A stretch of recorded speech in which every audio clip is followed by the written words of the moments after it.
totalmente pela provisão, graça e misericórdia dele. E é necessário entender isso para que nós entendamos o que significa temer a Deus. É louco quem rejeita esta provisão. É totalmente fora da órbita, insensato todo aquele que diz: Deus, eu rejeito o teu convite para a comunhão eterna com o Senhor e eu resolvo abraçar o inferno, porque é para lá que eu quero ir. Porque todo aquele que rejeita Deus está querendo o inferno. Deus fez provisão. Deus, em sua infinita sabedoria, nos revela nesses 2 primeiros versículos o que Ele fez para que nós pudéssemos conhecê-lo. E mediante o conhecimento que é oriundo, provém dele, procedermos com sabedoria e prudência. Cristo ele é apresentado como a rocha sobre a qual a casa é edificada. Cristo é apresentado como o animal sacrificado. Cristo ele é apresentado como os elementos da mesa. Deus é a sabedoria, convidando aquele que é simples nessa noite a ir ter comunhão com Ele por meio de Cristo. Deus mesmo providenciou tudo o que é necessário para que nós pudéssemos nos aproximar dele. Entenda isso. Você não é aceito diante de Deus por nada que você tenha. Não é pela sua educação, não é pela polidez do seu caráter, não é pelo seu berço de família, não é porque você nasceu numa família cristã. Você só pode ser aceito diante de Deus se você está em Cristo. E estar em Cristo é temer a Deus. Há muitos que estão enganados, há muitos que vão ouvir o que o Senhor diz em Mateus 7. Senhor, Senhor, em Teu nome nós profetizamos, em Teu nome nós expelimos demônios, em Teu nome nós fizemos milagres. E Cristo vai dizer o seguinte para eles: apartai-vos de mim, apartai-vos de mim, vós os que praticais a iniquidade, porque eu nunca vos conheci. Eu não sei quem são vocês. Vocês são totalmente desconhecidos para mim. Sabe por quê? Todo aquele que ouve estas minhas palavras e a põe em prática, assemelha-se a um homem prudente que edificou a casa sobre a rocha, porque não obedeceram à vontade de Deus. A vontade de Deus para você nessa noite é que você vá a Ele por meio de Cristo. Que você não rejeite o convite, que pelo contrário, você abrace o convite, que você reconheça a sua condição e vá a Ele. Além do Senhor fazer a provisão, nós temos o comissionamento dos seus servos. E aqui isso fala para os crentes e isso fala para a igreja.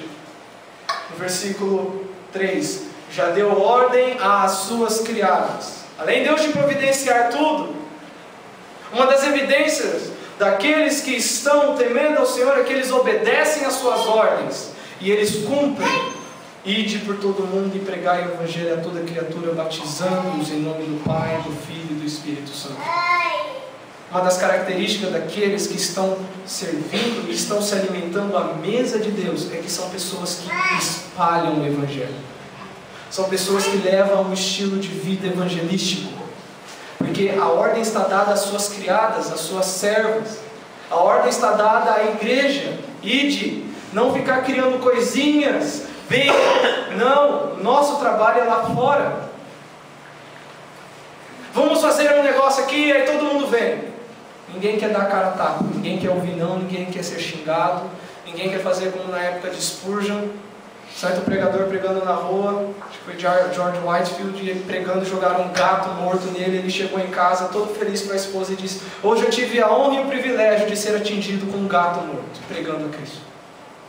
Você está disposto a sofrer por Cristo? Porque isso revela que você tem temor ao Senhor, que as ordens e que a vontade dele é de suma importância para você, e que você não está brincando de ser crente sentando no banco todo domingo, quarta e que dia que seja que tenha culto na sua igreja, achando que só por esquentar banco Deus vai te aceitar no céu, só porque você sabe ler a Bíblia, só porque você sabe que o Jesus histórico existiu, mas o Jesus Deus nunca existiu no seu coração para cumprir a vontade dele. Cuidado. Deus comissiona os seus servos a convidarem a todos a virem ter comunhão com o Senhor. Versículo 3 a 6, Provérbios capítulo 9. Já deu ordem às suas criadas e assim convida desde as alturas da cidade. Quem é simples, volte-se para aqui. Aos faltos de senso diz: vinde, comei do pão e bebei do vinho que misturei. Deixai os insensatos e vivei. Andai pelo caminho do entendimento.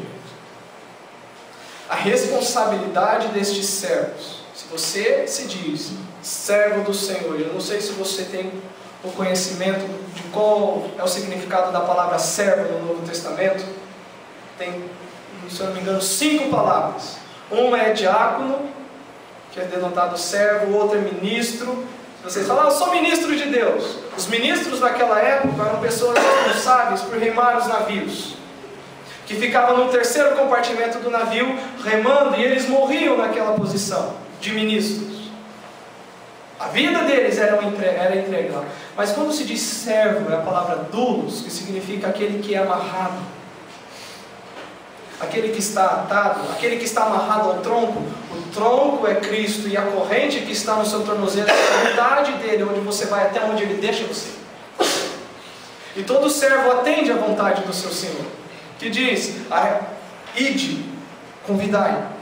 A responsabilidade destes servos é transmitir na íntegra o que o seu Senhor vos comissionou a fazer.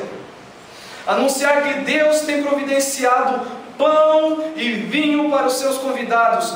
E aqui ele fala de pão e vinho, não fala de falta de doença, de casa, de conta bancária cheia, de prosperidade. Isso daí quem oferece é Satanás. Depois você pode ler lá Mateus capítulo 5 e Mateus capítulo 4 e Lucas capítulo 4. Quando Jesus está sendo tentado, ele leva para o pináculo do templo e diz: olha esses reinos. Satanás dá coisas, Deus dá vida. Preste bem atenção. A Bíblia diz em 1 Timóteo capítulo 4 que nos últimos tempos apareceriam falsos mestres seguindo doutrinas de demônios. E eu digo para você, teologia da prosperidade vem do quinto dos infernos. Teologia da prosperidade é forjada por demônios. Todo aquele que quer se enriquecer das coisas dessa terra e não quer se enriquecer de Cristo, esse está a passos largos do inferno. Deus está oferecendo pão e vinho, está oferecendo comunhão, está oferecendo o seu Filho. Tome cuidado com estes falsos servos que se dizem: Deus me enviou, Deus me revelou, Deus falou comigo. E Ele não te apresenta Cristo, mas Ele te apresenta uma Mercedes-Benz. Ele te apresenta: olha, você não vai precisar mais de plano de saúde, porque você vai ficar curado, e essas coisas e tal. Eu não estou dizendo que milagre é pecado. Eu creio que Deus cura, eu creio em todas essas coisas, mas eu creio que o foco principal é Cristo. Todo servo que se diz servo e não apresenta Jesus Cristo não é servo de Deus. De maneira alguma podemos anunciar outro tipo de alimento na casa de Deus a não ser Cristo. Deus providenciou esta casa para que eu e você tenhamos comunhão com Ele, não para que Ele seja o gênio da lâmpada para nós, ou Aladim, ou aquelas máquinas de Coca-Cola de shopping que você chega lá, põe a moeda e escolhe o sabor. E eu quero isso, Deus, porque eu estou pagando. Você está aqui como convidado de Deus, tendo o privilégio de se relacionar com Ele, nada mais. Você não tem direito a nada. E esta verdade vai produzir as pessoas que são escarnecedoras, que ouvem isso e dizem: eu não quero saber disso. Como eu tenho conhecido alguns que estão sendo despertados pela verdade do Evangelho e estão nessa mania de células e G12 e não sei o que profético, e quando chegam com seus líderes para apresentar: não, a gente vai pegar Jesus Cristo, esses são escarnecidos. A maneira como você trata o assunto do Senhor Jesus Cristo vai ser a maneira como você será tratado quando estiver diante dele, do juiz. O convite é para aqueles que se veem na qualificação de desqualificados. Por quê? Aos simples. E quem aqui se vê como simples? Não, todo mundo gosta de se ver como uma grande coisa.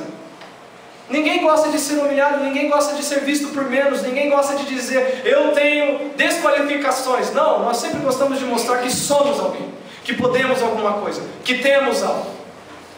Mas Cristo veio para salvar e buscar aquele que se havia perdido. Ele não veio para buscar os sãos, mas sim os doentes.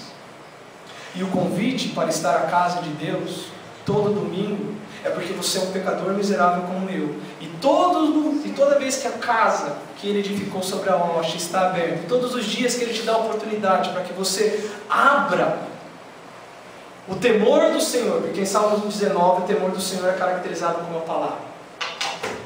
Para que você veja a sua miséria e veja o grande misericordioso que Ele é. Porque a raiz de misericórdia, miser, é porque Ele trata com miseráveis. Se você não se vê assim, Deus não tem obrigação nenhuma com você. Se você não se vê como João Batista disse, o que vem após mim, eu não sou digno de desatar as sandálias. Essa expressão era usada para o escravo pior. Havia vários escravos na casa, mas tinha um que era específico para desatar as sandálias e lavar os pés do viajante. João Batista se viu desse jeito e disse, eu não sou digno de fazer isso com ele. Os servos não somente são direcionados a anunciar a provisão do alimento, mas como estes devem se aproximar para alimentarem-se na mesa do Senhor. Como? Deixai os insensatos. Se você quer ter comunhão com Deus, a primeira coisa, você vai se apartar de tudo aquilo que Deus odeia. Há uma ênfase tremenda no amor de Deus nos nossos dias, mas nada conhece da santidade e justiça dele. Acham que, ontem eu disse, acham que Deus é vovô e que Deus não é pai. Eu vou sentar na igreja lá com a minha vida toda bagunçada porque Deus é vovôzão, Deus é amor, Deus é gracioso. Ele não tem padrão. Ele não determinou padrão para seguir. A santidade dele eu posso pisar, eu posso manchar a glória dele e isso vai ficar impune. Aquelas coisas que eu faço escondido e chego na casa de Deus com aquela cara de óleo de peroba, isso vai ficar assim. Cuidado. O temor do Senhor é para estes que sabem que o mesmo Deus que condena no momento da salvação que você deu, eu preciso dele porque senão eu vou perecer na mão dele, é aquele mesmo que exige um padrão durante toda a vida aqui. E temer a Deus e andar nesse padrão, não pecar contra ele. Deve haver uma quebra de relacionamento com os insensatos para iniciar um relacionamento com os santos. Ou com o santo, porque o conhecimento do santo é prudência. Nós vimos a provisão do Senhor, o convite do Senhor, agora tem a instrução, o ensino, o meio pelo qual Deus quer que isso se chegue. 7 a 11. O que repreende o escarnecedor traz afronta sobre si. O que censura o perverso, a si mesmo se injuria. Não repreendas o escarnecedor para que não te aborreça. Repreende o sábio e ele te amará. Dá instrução ao sábio e ele se fará mais sábio ainda. Ensina o justo e ele crescerá em prudência. O temor do Senhor é o princípio da sabedoria. E o conhecimento do santo é prudência, porque por mim se multiplicam os teus dias e anos de vida se acrescentarão. Aqui nós chegamos num ponto, no ápice. Quem é você aqui? Quem é você agora diante de Deus? A vida que você tem levado, não esse momento, porque as decisões